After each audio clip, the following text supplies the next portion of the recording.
राधे राधे अथाह YouTube channel पर हम आपका स्वागत करते हैं। बंधुओं, पिछले वीडियो में हमने कार्तिक मास की अधिकतर जानकारी आपको प्रदान की थी। आज फिर हम कार्तिक के विषय में ही कुछ जानकारी लेकर के आए हैं। पिछले वीडियो में हमने बताया कि भगवान विष्णु और भगवान शंकर को कौन से पुष्प नहीं चढ़ाने चाहिए।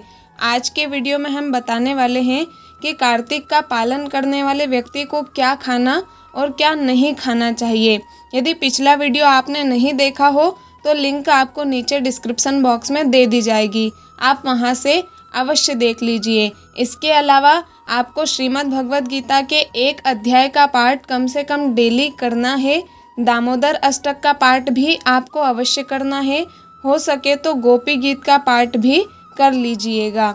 आइए आज के वीडियो में हम कुछ और जानकारी आपको बता देते हैं। जो व्यक्ति कार्तिक मास का पालन करता है उसको उड़द, मधु, सोवारिक और राजमा आदि अन्न नहीं खाना चाहिए। दाल और तिल का तेल भी उपयोग में नहीं लेना चाहिए।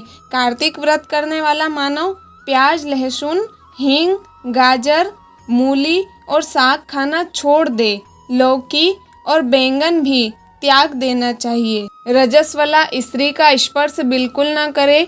इसके अलावा अन्न दान करे, गौ के लिए ग्रास अर्पण करे, वैष्णव व्यक्तियों के साथ में वार्तालाप करना चाहिए तथा दूसरे के दीपक को भी जलाना चाहिए। जैसे किसी के पास में दीपक है लेकिन उससे दीपक जल नहीं रहा है तो कोशिश ये कीजिए कि आप उसका दीपक जला दें। इन कार्यों को मनीषी पुरुषों ने धर्म की प्राप्ति बतलाने वाले साधन बताए हैं।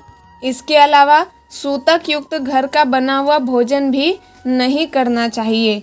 यदि आप गृहस्थ में हैं तो रविवार के दिन आंवले का उपयोग बिल्कुल नहीं करना चाहिए कार्तिक मास में। इसके अलावा कार्तिक मास में तेल भी नहीं लगाना चाहिए। खाट पर सोना नहीं चाहिए। दूसरे का अन्न नहीं लेना चाहिए। और यदि कांसे के बर्तन में आप भोजन करते हैं तो कांसे के बर्तन का त्याग आपको कार्तिक मास में कर देना चाहिए। और इसी व्यक्ति का व्रत पूर्ण भी होता है जो इन नियमों का पालन करता है। यदि व्यक्ति इन नियमों का पालन करता है तो कहते हैं कि इस व्यक्ति को देख करके यमदूत उसी प्रकार भाग जाते हैं जैसे सिंह को देख करके हाथी भाग जाता है। भगवान विष्णु के इस व्रत को 100 यज्ञों की अपेक्षा भी श्रेष्ठ जानना चाहिए, क्योंकि यज्ञ करने वाला पुरुष तो स्वर्गलोक को पाता है और कार्तिक का व्रत करने वाला मनुष्य तो वैकुंठ धाम को प्राप्त हो जाता है। कहते हैं यदि किसी व्यक्ति से मन, वचन और कर्म या क्रिया के द्वारा जो भी दुष्कर्म हो जाता है वो व्यक्ति यदि कार्तिक मास का पालन करने वाले व्यक्ति का दर्शन मात्र भी कर लेता है तो ये सारे दुष्कर्म तत्काल नष्ट हो जाते हैं। इतना महत्व है कार्तिक व्रत का पालन करने का। कार्तिक व्रत का पालन करने वाले व्यक्ति की रक्षा भगवान विष्णु की आज्ञा से देवता इंद्र आदि भी स्वयं किया करते हैं। इसलिए कार्तिक का व्रत आप अवश्य किया कीजिए। कार्तिक में अनुष्ठान करने से बिल्कुल न चूके। इसके अलावा कार्तिक में तुलसी मैया का भी बहुत महत्व बताया गया है। पद्म पुराण के अंतर्गत ये कहा जाता है कि नर्मदा का दर्शन, गंगा का स्नान और तुलसी वन के पास रहना ये तीनों एक समान माने गए हैं। तुलसी के पौधे का रोपण, उसकी रक्षा करना, सींचना और दर्शन और स्पर्श करने से तुलसी मन, वाणी और शरीर द्वारा किए हुए समस्त पापों को भस्म कर डालती है। जो तुलसी की मंजरियों से भगवान विष्णु और शिव की पूजा करता है वह कभी गर्भ में नहीं आता तथा निश्चय ही मोक्ष का भागी होता है। तुलसी के भीतर पुष्कर आदि तीर्थ, गंगा आदि नदियाँ और वासुदेव आदि देवता ये सभी तुलसी दल में निवास करते हैं। कहा जाता है कि मृत्यु के समय यदि व्यक्ति के अंग पर तुलसी की मिट्टी लगा दी जाए तो वह यदि सैकड़ों पाप भी कर चुका हो तब भी उसकी ओर यमराज कभी नजर नहीं करते हैं। जो मनुष्य तुलसी काष्ठ का चंदन लगाता है उसके शरीर को पाप नहीं छू सकते। जहाँ जहाँ तुलसी वन की छाया हो वहीं श्राद्ध करना चाहिए, क्योंकि वहाँ पितरों के निमित्त दिया हुआ दान अक्षय होता है। तुलसी के साथ ही आंवले का भी कार्तिक मास में विशेष महत्व है।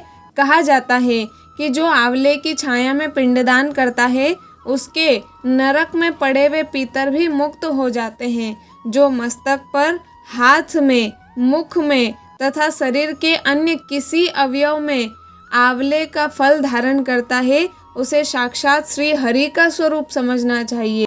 आंवला, तुलसी और द्वारिका की मिट्टी अर्थात गोपी चंदन ये जिसके शरीर में स्थित हो वह मनुष्य सदा जीवन मुक्त कहलाता है। जो मनुष्य आंवले के फल और तुलसी दल से मिश्रित जल के द्वारा स्नान करता है उसके लिए गंगा स्नान का फल बताया गया है।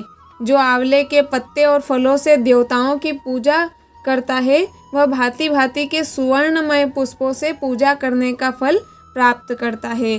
कार्तिक में जब सूर्य तुला राशि पर स्थित होते हैं उस समय समस्त तीर्थ, मुनि, देवता और यज्ञ ये सभी आंवले के वृक्ष का आश्रय लेकर रहते हैं।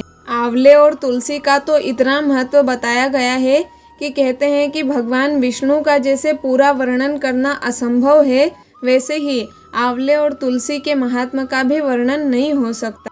कार्तिक मास में दूसरे के दीपक जलाने का क्या फल है वो सुनिए। पितृपक्ष में अन्नदान करने से तथा ज्येष्ठ और आषाढ़ मास में जल देने से मनुष्यों को जो फल मिलता है वह कार्तिक में दूसरे का दीपक जलाने मात्र से प्राप्त हो जाता है। बंधुओं, पिछले कुछ दिनों से हमने पद्म पुराण का पाठ किया है। उसके अंतर्गत हमने पुष्कर तीर्थ की महिमा का भी वर्णन किया है। लेकिन कार्तिक में पुष्कर का क्या महत्व है ये भी यहाँ पर बताया गया है कि जो बुद्धिमान कार्तिक में मन, वाणी और क्रिया द्वारा पुष्कर तीर्थ का स्मरण करता है उसे लाखों करोड़ों गुना पुण्य होता है।